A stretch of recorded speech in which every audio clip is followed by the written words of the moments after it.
Dan Paytrend ini luar biasa. Kuenya fintech ini 10.000 triliun. Segede yang beredar di Indonesia. Oke, sebelum kampanye Paytrend bisa langsung to the point menjawab tadi.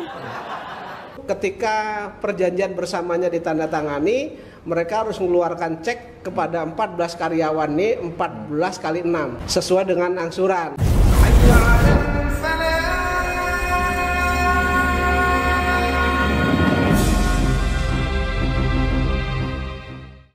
Bismillahirrahmanirrahim. Assalamualaikum warahmatullahi wabarakatuh. Kembali bersama saya Al-Walid.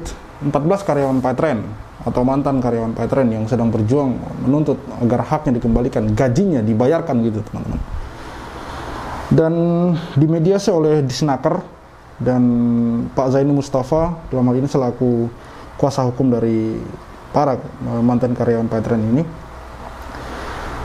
Dan saya merasa lucunya di sini adalah gimana ya? Intinya ketika kita berbicara Paytrend berarti kita berbicara Yusuf Mansur ya, pihak Yusuf Mansur atau Jamaah Nur Khatib Mansur, karena Yusuf Mansur adalah orang yang begitu gencarnya mempromosikan Paytrend. Entah posisi dia di Paytrend sebagai apa, kita tidak perlu tahu. Melalui kacamata awam kita melihat di mana ada poster Paytrend, kebanyakan di situ ada gambar Yusuf Mansur, teman-teman. Jadi di sini saya mengejar pihak Yusuf Mansur untuk bertanggung jawab atas gaji dari 14 karyawan Paytrend ini yang tidak terpenuhi gitu. Bagaimana gitu? Bagaimana seorang Yusuf Mansur gitu? Lagi-lagi bagaimana seorang Yusuf Mansur yang begitu orang yang kebanyakan orang berinvestasi terhadap Paytrend ini karena melihat sosok Yusuf Mansurnya gitu. Ataupun orang-orang yang bekerja di sana. Orang-orang yang bekerja di sana, dan ini ada sejumlah karyawan Paytrend yang sampai hari ini gajinya tidak dibayarkan. Itu satu hal yang aneh menurut saya gitu.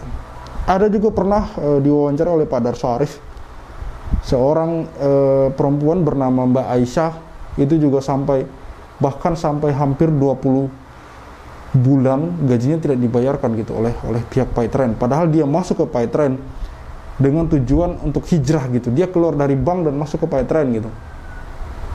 Namun kenyataannya dia juga harus menelan pil pahit di Paytrend dengan gajinya tidak dibayarkan hingga hari ini gitu, teman-teman. Oke. Dan anehnya gitu, aneh apa lucu gitu, dan lucunya saya bilang sebut lucu saja ya, dan lucunya di sini Paytrend mengaku siap membayar mengganti rugi gaji karyawan yang tidak terbayarkan ini ya, mengganti rugi sejumlah 450 juta, namun dimulai pembayaran itu di tahun depan gitu, itu pun dicicil selama 6 bulan. aneh ini aneh dan lucu gitu kalau menurut saya. Kenapa uang segitu gitu pihak Paytrend ataupun Yusuf Mansur ini sulit sekali gitu teman-teman. Dan di sini para karyawan yang selaku orang yang menuntut itu menyetujui untuk dibayar 6 kali, namun tidak dibayarkan tahun depan gitu. Tidak dibayarkan tahun depan. Mereka menuntut agar dibayarkan dalam tahun ini. Nanti saya akan memperlihatkan videonya wawancara Pak Darso Arif dengan Pak Zaini Mustafa. Dan sebagai informasi kepada teman-teman bahwa Paytrend gedung Paytrend di Bandung itu sudah tutup, atau Paytrend di Bandung itu sudah tutup gitu. Di Google Map pun saya cek ternyata memang tulisannya tutup permanen teman-teman. Dan didatangi oleh Pak Darso Arif, di sana juga ada Bang Detektif di juga menyampaikan ke sana, dan memang dari tampak gedungnya itu kelihatan Paytrend sudah tidak di sana lagi itu. Masih ada tulisan nama Paytrend namun sudah tutup gitu, sudah tutup. Namun Pak Darso Arif melanjutkan penelusurannya dan menemukan bahwa ternyata Paytrend itu pindah gitu. Pindah, dia kemudian membuat satu kantor kecil. Dan di sana Pak Darso Arif menuturkan bahwa kelihatan betul bahwa kantor yang baru pindahan gitu, karena belum beres karena masih banyak dokumen di sana sini yang tertumpuk gitu loh. Intinya Paytrend itu pindah dari gedung yang besar ke kantor yang kecil teman-teman. Karena memang untuk sebuah sebuah PT selevel Paytrend itu tidak semudah itu untuk kemudian tutup ya teman-teman. Banyak kaitan-kaitannya teman-teman. Intinya kalau misalkan masih ada tawaran untuk bergabung dengan Paytrend, saya pikir saya harap Anda untuk berpikir dengan matang teman-teman, karena melihat kendala atau masalah yang ditimbulkan oleh Paytren hari-hari ini, teman-teman. Oke, kita langsung saja melihat wawancara Pak Darus Arif dengan Pak Zaini Mustafa selaku kuasa hukum dari karyawan Paytren, mantan karyawan Paytren yang gajinya belum dibayarkan.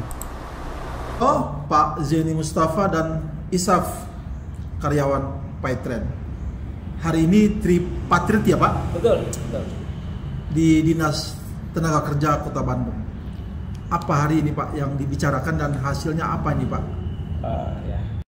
Assalamualaikum warahmatullahi wabarakatuh. Di mana suara saya bisa didengar kepada para netizen, para pemirsa dan lain sebagainya. Hari ini tanggal 23 September 2022. Saya berada di Kota Bandung, pasnya di dekat kantin dekat Disnaker Kota Bandung. Baru saja kurang lebih 10 menit yang lalu saya keluar dari ruang tripatrit Disnaker Kota Bandung untuk melakukan tripatrit antara 14 karyawan yang saya wakili dengan PT Paytren atau biasa disebut Peritrans Sentosa Internasional atau biasa yang lebih dikenal dengan Paytren. Salah satu karyawan adalah beliau, yang lain-lainnya belum bisa datang, belum bisa hadir, namun saya wakili, saya bersama Pak Sudar. Sebagaimana tanggal 15 kemarin kami mengajukan penyelesaian, kami menyetujui mengenai angka yang pengusaha usulkan, namun kami meminta bahwa pembayaran itu dilakukan mulai 1 Oktober 2022. Pak, sebentar Pak, yang diusulkan mereka tuh apa Pak? Jadi awalnya mereka di dalam Bipatrit, mereka kan mengusulkan bahwa tunggakan gaji karyawan, pesangon dan lain sebagainya ini mereka akan melakukan pembayaran pada setelah tanggal 31 Maret 2023, jadi tahun depan. Itu pun diangsur selama 6 kali. Kemudian akhirnya dalam tripatrit tanggal 15 ini kami mengatakan bahwa klien saya, para karyawan ini setuju itu diangsur 6 kali tidak masalah, angkanya kami setujui, cuman waktunya dimajukan. Kalau dia minta pembayarannya dimulai pada tanggal 31 Maret 2023 tahun depan, klien saya mintanya dimulai dengan 1 Oktober 2022 ini, kan begitu. Nah, klien saya minta apa jaminannya? Nah, makanya kami minta bahwa kalau ini disetujui dibayar pada saat dimulai tanggal 1 Oktober 2022, itu jaminannya adalah cek bentuknya gitu. Nah, kemudian hari ini itu ditanggapi oleh Paytren, mereka bersedia membayar itu dimulai setelah tanggal 31 Januari. Namun tanpa jaminan di sini. Jadi tanpa jaminan, hanya kertas saja nanti dibuat perjanjian begitu. Terus oleh teman-teman karena ini sifatnya harus kami musyawarahkan atau kami diskusikan dengan para karyawan atau pekerja, maka kami minta waktu 1 minggu untuk menjawab surat dari Paytren ini. Bahwa mereka mau membayar di ini bulan surat Januari. dari Paytren, kesanggupan mereka membayar setelah tanggal 31 Januari 2023. Pak, setelah tanggal 31 Januari berarti kan bisa bulan Februari, Maret, April dan seterusnya dong Pak? Ya, belum ada kejelasan, ya kan? Bisa juga di bulan Desember tahun 2023 ya Pak? Bisa saja. Kalau mereka mengatakan setelah tanggal 31 Januari, ya kapan-kapan, misalnya 10 tahun yang akan datang kan bisa saja. Betul, gitu. betul. Makanya kami masih berpositif thinking, yang dia maksud ini, surat ini mungkin 30 mungkin setelah 31 Januari itu di tahun 2023 itu mulai diangsur gitu. Kami masih positive thinking. Terus ini kemudian rinciannya mereka lampirkan ini. Cuman kami nanti setelah kami diskusikan nanti akan kami jawab secara tertulis. Karena sebagaimana juga biar saya tidak mau menjawab ini secara lisan, tetapi jawaban saya tertulis sehingga ada bukti gitu. Pak, jadi tadi sempat singgung soal jaminan Pak. Gimana tuh Pak? Ya, saya karyawan dan karyawan kemudian melalui saya mereka minta kalau itu misalnya disetujui kan harus ada jaminan. Nah, jaminan tuh Jaminannya itu bisa kalau kami minta cek jaminannya. ya. Atau jaminan kebendaan lainnya, tapi yang kami utamakan cek, ya kan? Karena kalau cek kan bisa dicairkan, Pak, gitu, ya kan? Ya, saya berharap Pak Zaini Mustafa dan teman-teman ini lebih hati-hati dan lebih detail ya ketika menyepakati perjanjian dengan pihak Paitren ataupun Yusuf Mansur ini, pihak Yusuf Mansur ini ya, dalam hal ini pihak Yusuf Mansur ya terutama ya. Karena saya melihat ada kesan untuk menunda-nunda atau mengulur-ngulur waktu gitu, mengulur-ngulur waktu mengenai penyelesaian masalah ini gitu, karena ada sangkutannya dengan yang namanya duit itu tadi senilai ratusan juta itu tadi gitu teman-teman. Kalau memang ada itikat baik untuk mengembalikan, kenapa tidak langsung dikembalikan saja gitu? Toh sudah keluar nominal dan kedua belah pihak sudah setuju, kenapa tidak langsung dibayarkan saja gitu? Kenapa tidak langsung diselesaikan saja hak urusan dengan orang gitu? Tapi di sini malah meminta untuk membayar sejumlah 6 kali cicilan gitu, dicicil 6 kali, terus itu pun dibayarkan, mereka memintanya teman-teman, itu dibayarkan di tahun depan gitu, setelah bulan 3 gitu, setelah bulan April atau Maret kalau nggak salah itu teman-teman. Yang saya selalu bertanya-tanya, kenapa harus seperti itu sedemikian rupa? Orang-orang yang menuntut haknya ini itu sudah tidak mendapatkan haknya selama itu gitu, selama bertahun-tahun gitu. Lalu ketika dituntut masih meminta waktu lagi, itu pun masih dicicil lagi teman-teman. Luar biasa sekali zalimnya orang-orang ini gitu loh teman-teman. Apakah ini usaha yang disebut-sebut oleh Yusuf Mansur masuk IPO lah segala macam gitu? Perusahaan yang bahkan gaji karyawan pun tidak dibayarkan gitu loh teman-teman. Perlu teman-teman lihat bahwa di waktu lalu begitu gencarnya gitu, di waktu jaya-jayanya Paitren ini belum ketahuan boroknya seperti hari ini, di mana Yusuf Mansur itu di setiap kesempatan selalu membicarakan tentang Paitren, bahkan di acara orang lain pun dia tidak henti-hentinya untuk membahas Paitren. Bahkan di acara yang ketika dia waktu itu diundang oleh Mata Najwa pun sempat-sempatnya dia membahas tentang Paitren gitu. Tadi Anda katakan dilarang, kenapa dilarang? Gini, ya, salah satu yang saya soroti adalah keikhlasan beliau. Bagaimana ketulusan beliau menginginkan ada konglomerat Indonesia lahir. Dan Paitren ini luar biasa. Kuenya fintech ini 10.000 triliun.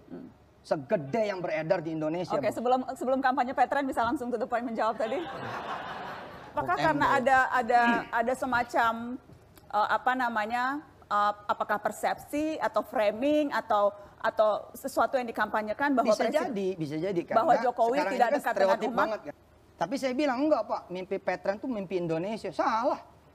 Kalau bicara pro atau anti asing, Paitren 100% loh, satu-satunya loh fintech di Indonesia 100%. Oke. Kepemilikan, kemudian juga namanya? Ini sebelum kampanye lagi, jualan Paitren. Pak Ustadz Yusuf Mansur. Jadi namun kemana hari ini gitu? Di mana dia hari ini gitu? Di saat ada orang yang kemudian menuntut haknya agar diselesaikan, kemana dia Yusuf Mansur? Apakah kemudian tidak akan mengakui lagi kalau Paitren itu ada dia gitu, ada nama dia di Paitren gitu, ada sangkut pautnya dia di Paitren, seorang Yusuf Mansur ini gitu? Orang kenal Paitren itu melalui Yusuf Mansur teman-teman, dan orang tahunya Paitren itu didirikan oleh Yusuf Mansur atau dipunyai atau dimiliki oleh Yusuf Mansur gitu. Jadi kita pernah mewawancarai seorang member Paitren bernama Ibu Tugi di Bantul. Dia member Paitren Titanium senilai 10 juta gitu. Dimana di sana juga dia menceritakan bahwa dia sempat ada iming-iming umroh itu tadi, namun sampai hari ini tidak ada realisasi gitu teman-teman. Artinya banyak orang yang dikecewakan oleh Paitren ini, entah itu member ataupun karyawan. Dan hari ini Paitren itu pindah dari gedung besar ke sebuah kantor yang kecil. Kalau saya mengatakan belum tutup ya, ini mungkin karena sulitnya itu tadi untuk tutup. Yang kedua masih ada sesuatu di sana gitu. Jadi lebih hati-hati teman-teman untuk kedepannya. Saya berharap terhadap sesuatu investasi apapun itu, apalagi yang bentuknya MLM ya, skema Ponzi dan lain-lain. Saya harap teman-teman berhati-hati. Jangan karena ada tokoh di situ yang teman-teman kemudian merasa bisa percayai yang amanah, terus teman-teman begitu saja bergabung gitu. Lihatlah kejadian ini, contoh kasus ini gitu teman-teman. Seorang Yusuf Mansur yang dulu kita tidak sangka bakal kemudian bisa menimbulkan masalah yang sebesar ini gitu. Dan hari ini kemudian dia bungkam dan seolah tidak mau bertanggung jawab dengan adanya masalah ini teman-teman. Oke, kita lanjut, tinggal sedikit lagi. Tapi kalau kebendaan kan nanti harus eksekusi lagi. Betul. Nah, kemudian karena ini waktunya juga mundur dari yang kami minta, ya kan?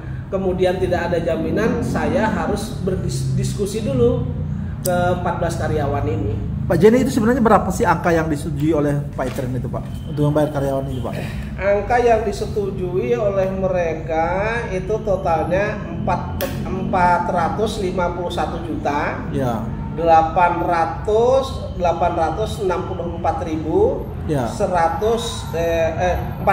rupiah. Yang menurut mereka itu akan dicicil selama 6 bulan. Yang akan dicicil selama 6 bulan atau 6 kali. Kang Isaf berarti Paytren udah nggak ada duit dong Kang Isaf. Mau nggak mau hak saya harus dibayar. Kenapa? Mau nggak mau hak saya harus dibayar sama teman-teman yang lain. Gitu ya. Iya harus. Kang Isaf, minggu lalu Paytren yang ada sekarang VSI itu mengumpulkan mantan-mantan karyawannya tuh. Apa gosip yang sampai ke Kang Isaf itu? Saya nggak hadir Pak. Ya. Saya nggak hadir waktu itu Pak. Informasi yang sampai apa? Saya belum nanya lagi. Belum nanya lagi ya. Ada kemungkinan bahwa VSI akan eksis terus atau gimana? No comment saya. No comment ya. Iya. Oke, jadi nanti kapan lagi Pak kelanjutan dari hari ini Pak? Mudah-mudahan nanti secepatnya ketika ini karyawan nanti memberikan jawaban, kemudian nanti kesepakatannya bagaimana, segera saya buatkan surat dan saya ajukan ke Diknaker Pak. Iya.